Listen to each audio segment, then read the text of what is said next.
the Steve Cochran Show.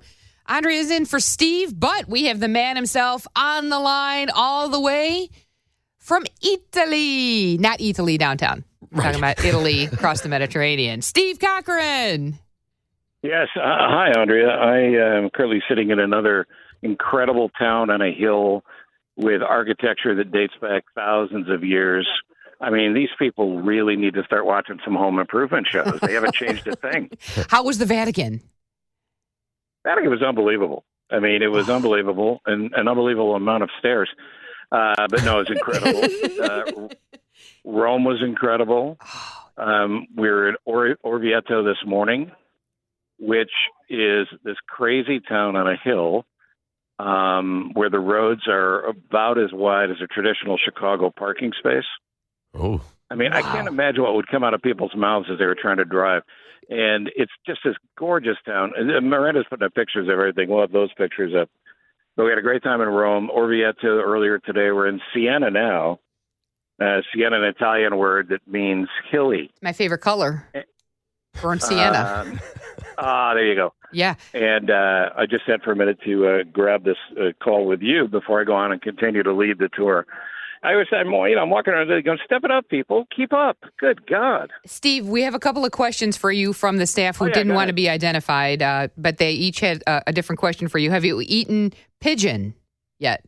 Pigeon. Not that I'm aware of. Okay. I had lasagna last night. Okay. I don't think it was pigeon-based, but, you don't know. Have you chiseled anything into the Colosseum? No, but here's what they don't find funny. You go to any of the statues and you climb on them and say, giddy up, horsey. They don't find that funny at all. Okay.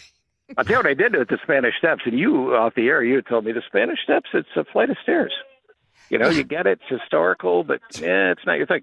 I ran up and down that thing like 4 times as Rocky. That still is a hot bit. Da da da. We played the music and everything in your headphones. Hey, if you listen to a Rome police car siren, it sort of sounds like the Rocky music. So I sort of timed it to that. It was kind of cool. Oh, that's nice. You weren't running from the police, though. No. They do chase in Rome. And in Piazza Navona, well done. And at Piazza Navona, I got it was a little warm. I'm not gonna lie to you. I got in the fountain. I splashed around a little bit. Oh, no. A couple of kids got in, and the moms were. I think the moms were. It was in Italian, but I think the moms were yelling "Viva Steve." I couldn't tell, to be honest with you. They were saying "Grazie." Somebody else on the staff wanted to know if you sent smoke signals at the Vatican. You know how when the Pope is elected, they send the smoke out the window, so you know if the new Pope's that's specifically why Nick Gale couldn't come on the Strip. Right. Because Nick is, Nick's a chain smoker. A couple open windows at the Vatican, suddenly a new Pope is elected, and nobody even knew it was happening. You'll be very proud of Nick Gale. Yesterday, the question of the day was, what would you give up to save money? And Nick said cigarettes. But then I took it back. But then he took it back. Yeah, and then he said, I'd give up lying. But no, I mean, this trip is fabulous, and I don't even know if it's been announced yet, but I know you're leading a tour to southern Italy. We're in northern Italy. You're leading a tour to southern Italy next spring. Yeah. So we'll have lots of details on that coming up. But it's been great. The people have been great, and it continues to be great. So here's the deal. We're in Siena tonight. We are off to Florence for Friday, Saturday, and briefly on Sunday morning. And then we go to Venice. We go to Lake Como. And the only reason we're going to Lake Como is because Clooney keeps calling me. Right, I said, look, man, I'm busy. But he said, come by the house. Amal wants to make you a peanut butter and jelly sandwich. I can't Maybe an espresso. Right. Make it espresso, yeah. Do we have any other staff questions for Steve? Stevie! Everyone misses you. Miranda, by the way, you made the tour. 2 people on the tour were having technical problems, and they said, I wish Miranda was here. And I said, so does she. Yeah, I love living vicariously through a 62-year-old man and posting his pictures. Great. Wow. No, but are you spending all my money? No, I'm kidding. No, I mean, Amy, my daughter Amy is with us on the trip. And between Amy, Ross, the grandchildren, and you, I think you're all going to do really well. Yes. Amazing. Yes. Very nice. Yeah. And The look on Maureen's face when I said I added Miranda to the will was like, okay, whatever. Right. She's like, what took you so long? Am I invited to Thanksgiving this year? Of course. Oh, Bring shucks. the whole family. Hey, what's the best thing you've eaten, Steve? I know there's tons of pasta there. Yeah, there was again a lasagna, which you think you can get in Chicago, but it's not Italian until you get it here. Yeah. And there was a bucatelli that I'd recommend. A Sbarro? A what? A bucatelli? Yeah, Nick was looking for a Malnati's. Yeah. Or an Aurelio's. No, bucatelli is not the name of the restaurant. Bucatelli is the name of the pasta. And we've had gelato about every 3 blocks.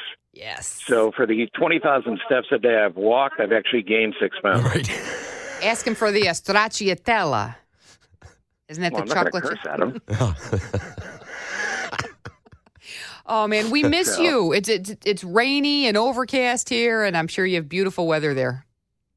It's nice. It's clear, and there's a guy behind me that looks exactly like Dave Matthews, so I'm waiting for his bus to poop on me. I hate when that happens. But did you make it to Siena when you were here? No, I've never been to Siena. I mean, Siena and Orvieto, they look like movie sets. It's kind of wild. And I'm kind of torn on your souvenir between a very expensive Italian purse and maybe a coin from the fountain. I mean, I'm torn. I don't know what to do. I'm thinking go with the purse. Because the coin, Right. the coin, you can always go back and fish one of those out of the Trevi fountain. Right.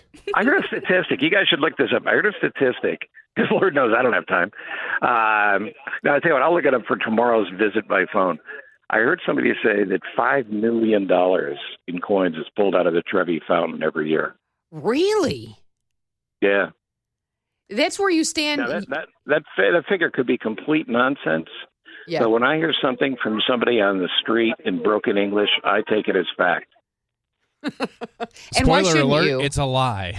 And why shouldn't you? Oh, it is a lie? Yeah, it's only about 1.7 million. Oh, Only. 1.7 million. Only God. 1.7, so That's pretty good coinage. No That is kidding. pretty good coinage. That's where you put your back to the fountain, right? And you throw the You put your coin back over your to the shoulder. fountain exactly. Right hand over your left shoulder.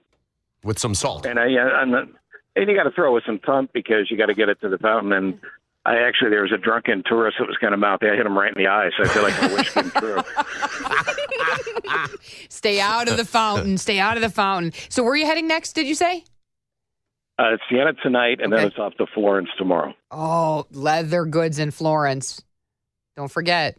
Well, sounds like Andrea's weekend's already planned. Yeah, right. Assless chaps. We love you, Steve. We're going to talk to you tomorrow, okay? All right, live from Italy, I'm Steve Cochran on my show. On my show. We love you. We're keeping your chair warm, bud. See that? It's the great Steve Cochran. Oh, God.